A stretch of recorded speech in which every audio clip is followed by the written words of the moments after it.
नमस्कार. ठरलं तर मग या मालिकेच्या आजच्या भागामध्ये मी तुम्हा सर्वांचे अगदी मनपूर्वक स्वागत करते.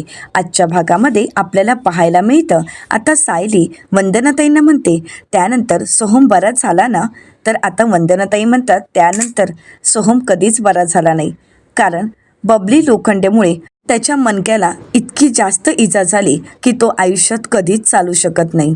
हे सगळं फक्त त्या मुलीमुळे घडलं आहे. त्यानंतर मी माझ्या सोहमला खूप डॉक्टरकडे घेऊन गेले, परंतु प्रत्येक डॉक्टर हेच म्हणाले की सोहम आयुष्यात कधीच चालू शकत नाही. सोहमच्या बाबांचा त्याच्यावर खूप जीव होता, परंतु त्यावेळी अशी परिस्थिती निर्माण झाली की सोहमच्या या सगळ्या गोष्टींचा विचार करून आणि सोहमला होणारा त्रास पाहून 6 महिन्यातच ते सुद्धा गेले. त्यांना हार्ट अटॅक आला.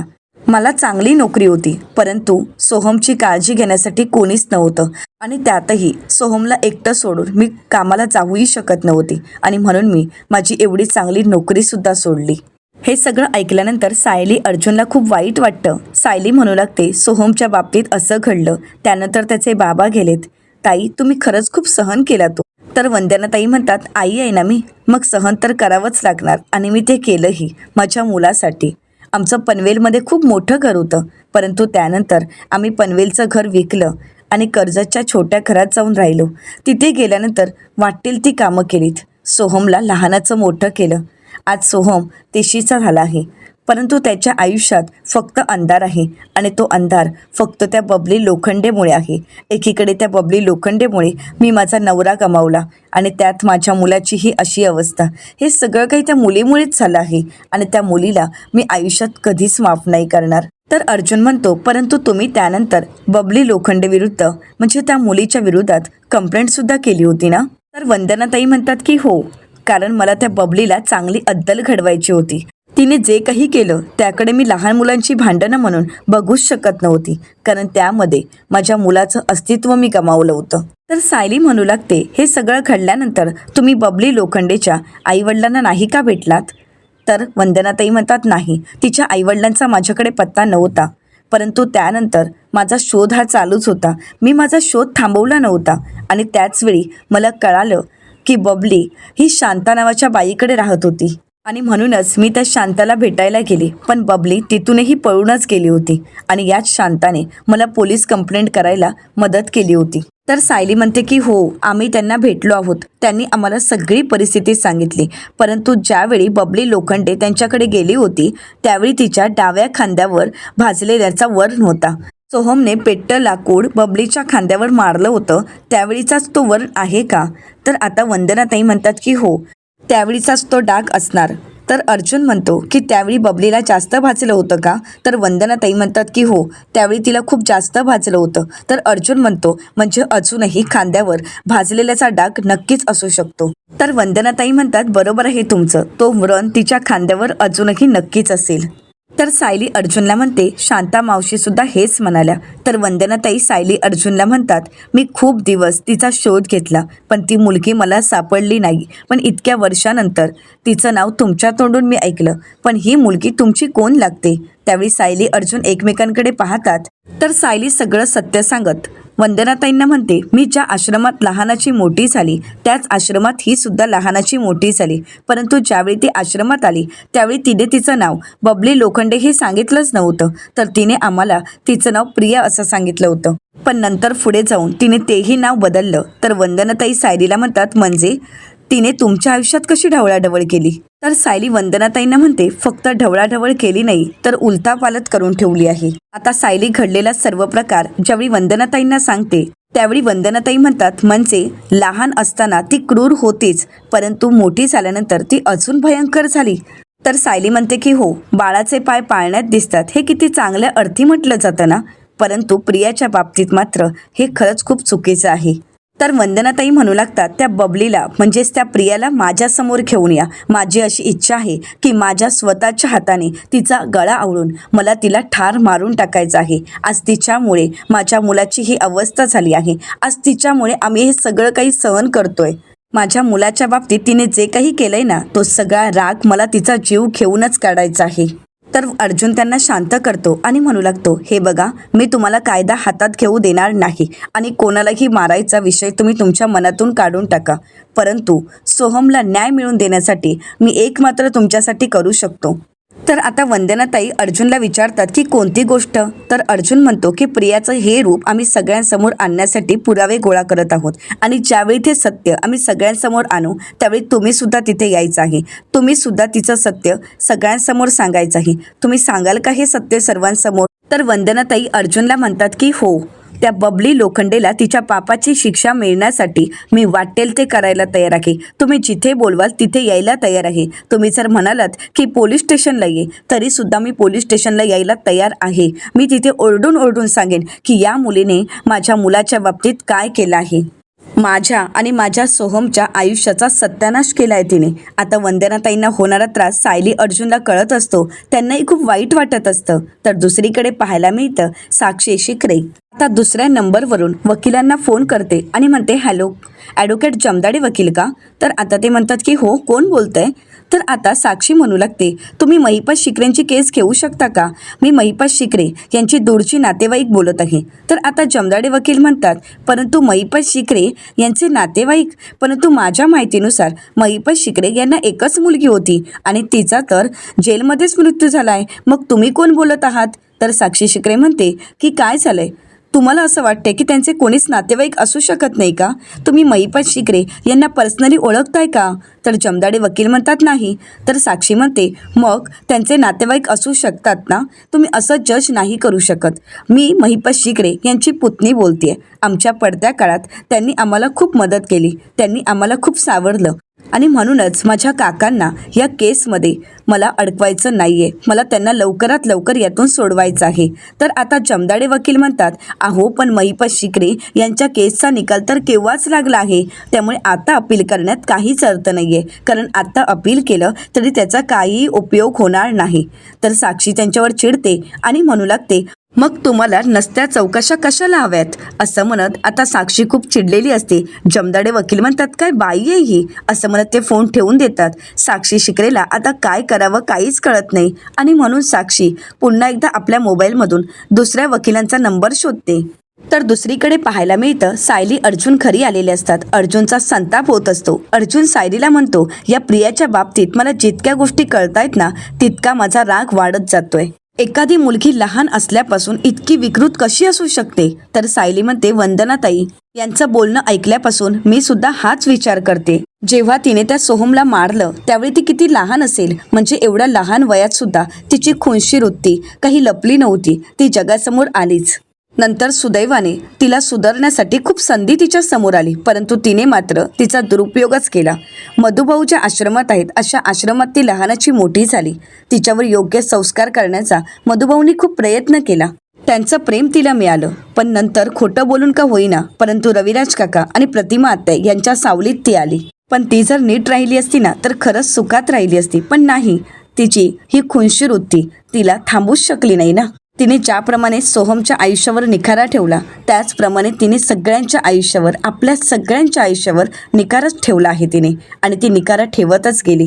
तर अर्जुन म्हणतो, स्वभाव, माणसाचा स्वभाव आहे ना, तो माणसाला कधीच बदलू देत नसतो आणि अगदी प्रियाच्या बाबतीतही तसंच घडतंय. पण आपल्याला हिला लवकरात लवकर घराबाहेर काढायचं आहे, हिला आपल्या आयुष्यातून कायमचं घालवायचं आहे.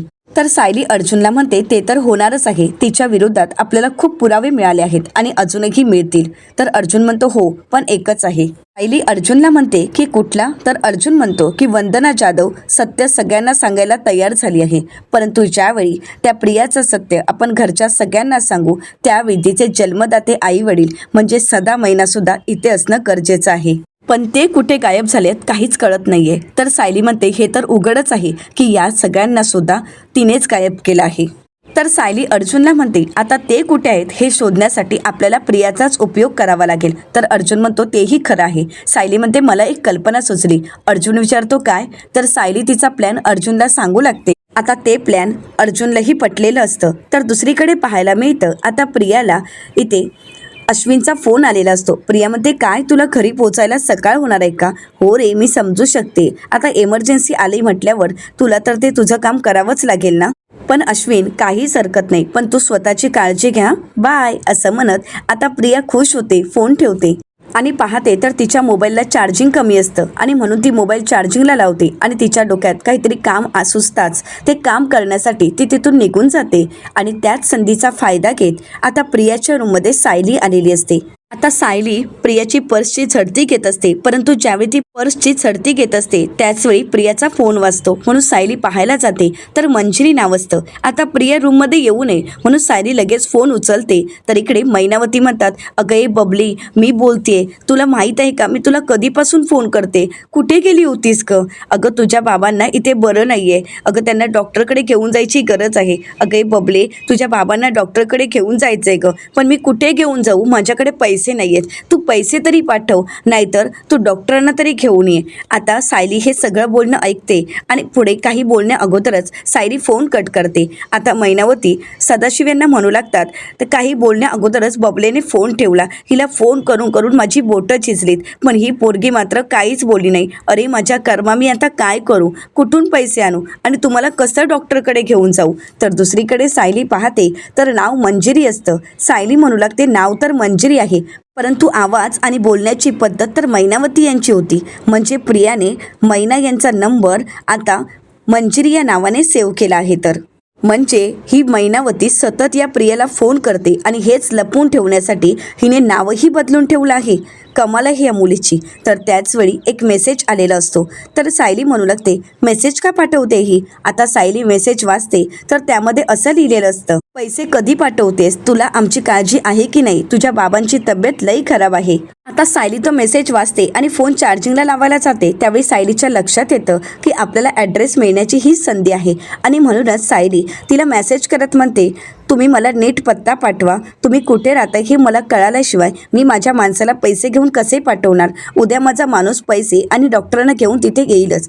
आणि सायली आता रिप्लायची वाट पाहत असते. तर आता मैनावती लगेच सायलीला प्रिया समजून सगळा ॲड्रेस पाठवतात. आता सायली म्हणते, आता तर ॲड्रेस मिळाला आहे, आता हा ॲड्रेस मला माझ्या मोबाईलवर पाठवायला हवा आणि मी रिप्लाय दिला आहे हे डिलीट करायला हवं. सायली मेसेज डिलीट करते आणि त्याचवेळी प्रिया येते. याची चाहूल लागताच सायली लगेच दरवाजाच्या मागे लपते. तर त्यावेळी प्रिया रूममध्ये येताच सायली दरवाजाच्या मागेच असते. प्रिया मोबाईल पाहायला जाते आणि त्याच संधीचा फायदा घेत सायली रूममधून बाहेर पडते. तर इकडे प्रिया म्हणते, माझ्या मोबाईलचा लाईट ऑन कसा झाला? प्रिया पाहते तर मैनावतींचे फोन असतात. प्रिया म्हणू लागते, ही मैना तर मला खरंच छळणार आहे, हिला फक्त ब्रश करायच्या अगोदर सुद्धा पैसेच हवे असतात, किती पैसे द्यायचे असं म्हणत प्रिया खूप चिडलेली असते.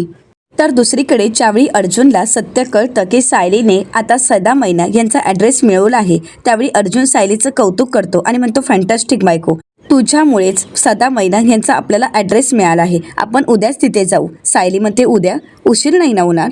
अर्जुन म्हणतो, पण आता किती वाजलेत बघितलंयस का? सायली म्हणते, हो, पण मला खरंच काळजी वाटते, कारण मैना ज्या पोटतिडकीने बोलत होते ती मला अजूनही आठवते. खरं सांगत होती ती, सदाशिव यांना खूप बरं नाहीये, त्यांना डॉक्टरांची गरज आहे आणि म्हणून ती प्रियाकडे पैसे मागत होती.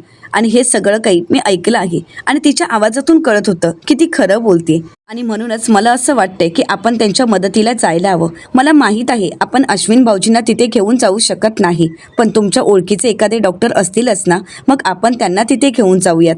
तर अर्जुन म्हणतो, कमाल आहे तुझी बायको, म्हणजे कसं बनवलंय ना तुला देवाने, तुला बनवल्यानंतर देवाने तो मोल्डसुद्धा फेकून दिला असेल. म्हणजे बघ ना, त्या सदा मैनाने आपल्याला इतका त्रास दिलाय, घरचे दागिने सोडलेत, घरच्या प्रत्येकाला त्रास दिलाय, तुझे खोटे आई बाबा म्हणून तुझ्या समोर आलेत, तुझ्या भावनांशी खेळलेत, तुझा मानसिक छळ केला, मानसिक त्रास दिला, आणि असं असताना सुद्धा तुला त्यांची काळजी वाटते.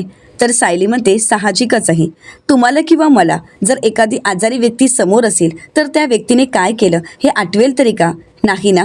म्हणून मला असं वाटते की आपण दोघांनी जाऊन नक्की काय घडलंय हे पाहायला हवं. आणि तसंही सदा किंवा मैना हे दोघंही त्यांच्या स्वभावाप्रमाणे वागतायत, पण आपण तसं नाही ना वागू शकत. समोरच्या व्यक्तीला बरं नसेल तर आपला जीव तरी लागेल का? सतत त्याच गोष्टीचा विचार मनात येत राहील आणि म्हणूनच मला वाटते की आपण तिथे जायला हवं. तर अर्जुन सायलीचं कौतुक करतो. सायलीचं बोलणं किंवा तिचं वागणं याबद्दल अर्जुनला अभिमान वाटत असतो. अर्जुन सायलीला म्हणतो, बायको तुझ्याकडून एक गोष्ट मात्र मी शिकलो आहे, कितीही काही झालं तरी माणुसकी अगोदर. बरं, माझ्या ओळखीचे पेंढारकर डॉक्टर आहेत, मी त्यांना आताच फोन करतो, आपण आपल्यासोबत त्यांना घेऊन जाऊ. असं म्हणत आता अर्जुन डॉक्टर पेंढारकर यांना फोन करायला घेतो. आता अर्जुन डॉक्टर पेंढारकर यांच्याशी बोलत त्यांना सगळं काही सांगतो. तर दुसरीकडे पाहायला मिळतं आता सचिन रिकामी हाताने घरी येतो आणि अस्मिताशी गोड बोलत म्हणतो, अस्मी अगं मगाशी मी ATM मध्ये थोडी कॅश काढायला गेलो होतो, तर यातून पैसेच येत नाही, म्हणजे डिएक्टिव्ह असं अकाउंट दाखवतायत. तर अस्मिता म्हणते, काही काय बोलतोयस, अरे हे कार्ड ॲक्टिव्ह आहे. अरे माझं अकाउंट तर ॲक्टिव्हच आहे, तुझ्यासमोरच नाही का त्या डिलिव्हरी बॉयला मी याच कार्डवरून पेमेंट केलं, मग त्यावेळी तू पाहिलंयस ना की हे कार्ड चालू आहे. तर आता सचिन नाटक करत म्हणतो, मग हे कार्ड ATM मशीनमध्ये का चाललं नसेल? आज माझ्या मुलाला एक साधं खेळणं घ्यायचं होतं गं, आणि ते खेळणं सुद्धा मला घेता आलं नाही. मला सांग, त्या डिलिव्हरी बॉयला तू पैसे दिल्यानंतर त्याला पेमेंट केल्यानंतर हे कार्ड ब्लॉक वगैरे केलंयस का? तर अस्मिता म्हणते, असं काही नाही आहे सचिन, आणि असं मी का करेन सांग ना. अरे जेव्हा जेव्हा तू पैसे मागितलेस त्यावेळी तुला cash, debit card, credit card हे सगळं काही दिलंच आहे की. तर आता सचिनला काय करावं काहीच कळत नाही. सचिन अस्मिताला म्हणतो, बरं तुझ्या एखाद्या दुसऱ्या अकाउंटचं कार्ड मला देऊन ठेवतेस का? तर अस्मिता म्हणते, माझ्याकडे फक्त एकच अकाउंट आहे. आता हे ऐकल्यानंतर सचिनला काहीच कळत नसतं. सचिन आता अस्मिताशी गोड बोलण्याचं नाटक करतो आणि म्हणू लागतो, बरं पण अस्मी तू माझी मानसिक अवस्था समजून घेशील ना गं? तर त्याचवेळी कल्पनाताई त्या ठिकाणी येतात आणि म्हणू लागतात, आत येऊ का? असं म्हणत कल्पनाताई रूममध्ये येतात. कल्पनाताई अस्मिताला म्हणतात, काय गं बाळ झोपलंय का? तर अस्मिता म्हणते, हो आत्ताच. तर कल्पनाताई म्हणतात, अगं मग तू का नाही झोपलीस? एक गोष्ट लक्षात ठेव, जेव्हा जेव्हा बाळ झोपेल ना त्यावेळी तू सुद्धा झोपून घे, तुला सुद्धा आरामाची गरज आहे. कारण नंतर ज्यावेळी आई झोपायला जाते त्यावेळी नेमकं बाळ उठतं. एवढंच नाही तर आईने तोंडामध्ये घास घेतला की बाळ मात्र लगेच रडायला लागतं. तर प्रतापराव म्हणतात, अस्मिता अगं पुढचे काही महिने हे जागरणाचेच आहेत, म्हणून मिळेल तेवढी झोप काढून घे, जेवढा आराम करता येईल तेवढा आराम करून घे. तर अस्मिता म्हणते, हो मी आराम करणारच आहे, पण तुम्ही सहजच आला होता का? तर कल्पनाताई म्हणतात, नाही अगं उद्या गुढीपाडवा आहे ना, म्हणून बाळाकरता काही गिफ्ट्स आणले होते, आणि हो उद्या सकाळी बाळाला लवकरच तयार कर, कारण उद्या त्याचा पहिला सण आहे ना. तर अस्मिता म्हणते, हो मम्मा. प्रतापराव म्हणतात, बरं ठीक आहे आम्ही येतो. असं म्हणत प्रतापराव आणि कल्पनाताई तिथून निघून जात असतात. तर त्यावेळी अस्मिता म्हणते, डॅड एक मिनिट. असं म्हणत अस्मिता त्यांना थांबवते आणि म्हणू लागते, डॅड जरा बोलायचं होतं. तर प्रतापराव म्हणतात, बोल ना, काय झालंय बाळा? तर अस्मिता म्हणू लागते, डॅड सचिन आताच ATMला गेला होता, तर ATM मधून पैसेच येत नाही आहेत, कार्डचा काही प्रॉब्लेम झालाय का? तर प्रतापराव म्हणतात, मला कसं माहीत असणार? तर आता कल्पनाताई म्हणतात, मलाही काही कळत नाही, मला तरी असं वाटतंय की मशीनचा प्रॉब्लेम असेल. तर सचिन म्हणतो, नाही मशीनचा काही प्रॉब्लेम नाही आहे, कारण मी एक नाही तर 4-5 ठिकाणी गेलो होतो, तिथे सगळीकडे एकच प्रॉब्लेम दाखवतायत. तर प्रतापराव म्हणतात, नाही मला तरी काहीच माहीत नाही. तर अस्मिता म्हणते, बरं डॅड हा प्रॉब्लेम लवकर सॉल्व्ह व्हायला पाहिजे ना, मी उद्याच बँकेत जाऊन येते. तर प्रतापराव म्हणतात, अस्मिता बाळा अगं तुला दगदग करायची काय गरज आहे, मी आहे ना, मी उद्या बँकेशी नक्कीच बोलतो आणि नक्की काय झालंय ते बघतो, पण आता तुला पैशाची गरज आहे का? तर सचिन होकार देत असतो. अस्मिता म्हणते, नाही डॅड तशी काही पैशांची गरज नाहीये. तर आता मात्र सचिनला अस्मिताचा राग येत असतो. प्रतापराव म्हणतात, बरं ठीक आहे तू आराम कर, उद्या मी हे सगळं काही बघतो. असं म्हणत प्रतापराव आणि कल्पनाताई तिथून निघून जातात. आता लगेच सचिन अस्मिताला म्हणतो, अगं ते तर पैसे द्यायला तयार होते ना, मग तू नाही का म्हणालीस 10-20 हजार मागून घ्यायची होती ना कॅश? अस्मिता म्हणते, काय गरज आहे, उगाच जर गरज नसताना का पैसे मागायचेस मी त्यांच्याकडे?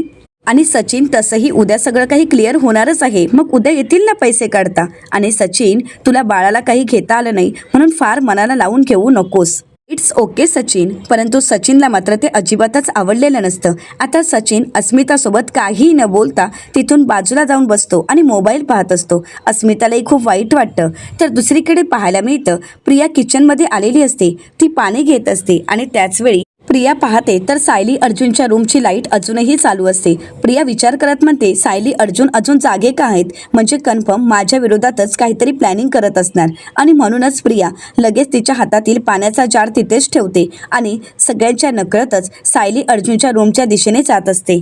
तर दुसरीकडे पाहायला मिळतं सदाशिव यांना भरपूर त्रास होत असतो. मैनावती त्यांना सावरण्याचा प्रयत्न करतात आणि म्हणू लागतात, तुम्ही आराम करा, तुम्हाला बरं वाटेल. तुम्ही एक काम करता का, मी तुम्हाला लवंग दिली आहे, ती दाताखाली ठेवा. तर सदाशिव खोकतच म्हणतात, नाही, त्याचा काहीच उपयोग नाही, आता मी जाणार, कारण आता मला नाही सहन होत आहे, कारण खूप त्रास होतोय ग. तर मैनावती म्हणतात, नाही, तुम्हाला काहीही होणार नाही, मी डॉक्टरांना बोलवून घेऊन येते. तर सदाशिव म्हणतात, पण डॉक्टरांना पैसे कुठून देणार, आपल्याकडे तर पैसेच नाही आहेत आणि आपली पोरगी फोनही उचलत नाही आहे, पैसेही पाठवत नाही आहे. मैनावती म्हणतात, नाही नाही, असं काही नाही आहे, ते सायली अर्जुन तिच्या मागावर आहेत ना, त्यामुळे तसं होत असेल, नाहीतर ती पैसे पाठवेल हो, आणि उद्यापर्यंत ती नक्कीच पाठवेल, नका काळजी करू तुम्ही. परंतु इथे मात्र सदाशिव यांना खूप त्रास होत असतो. मैनावती म्हणतात, थांबा, मी तुम्हाला गरम पाणी देते, जरा बरं वाटेल. असं म्हणत ते उठून जाणार, परंतु त्याच वेळी सदाशिव हे खाली कोसळतात. आता मैनावती त्यांना आवाज देण्याचा, उठवण्याचा प्रयत्न करत असते आणि म्हणू लागते, अहो उठा ना, देवी माते, माझ्या कुंकवाला वाचव, असं म्हणत त्या खूप रडत असतात.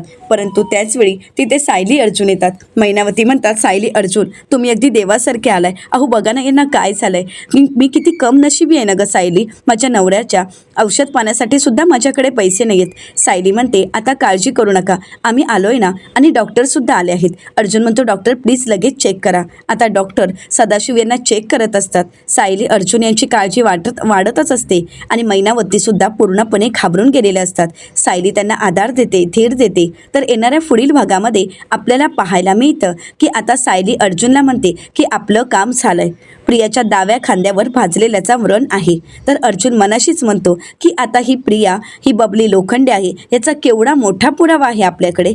तर दुसरीकडे आता प्रिया आपल्या माणसाला फोन करते आणि म्हणू लागते, फोन का केलायस, मी तुला म्हटलं होतं ना की काम झाल्यावर मेसेज कर. तर तो म्हणू लागतो, मॅडम काम झालंच नाहीये, तुम्ही दिलेल्या ॲड्रेसवर मी आलो आहे, परंतु तिथे तर कोणीच नाहीये. आता मात्र प्रिया घाबरते आणि म्हणू लागते, सदा मैनामन कुठे गेले असतील नक्की. प्रियाला काहीच कळत नसतं. आता सायली अर्जुनचा पुढचा प्लॅन नक्की काय असेल हे पाहणं अतिशय रंजक ठरणार आहे. अशाच मालिकांचे नवनवीन अपडेट पाहण्यासाठी चॅनलला नक्कीच सबस्क्राईब करा. आणि आजचा व्हिडिओ आवडला असेल तर व्हिडिओला लाईक करायलाही विसरू नका. व्हिडिओ पाहिल्याबद्दल तुम्हा सर्वांचे अगदी मनपूर्वक धन्यवाद.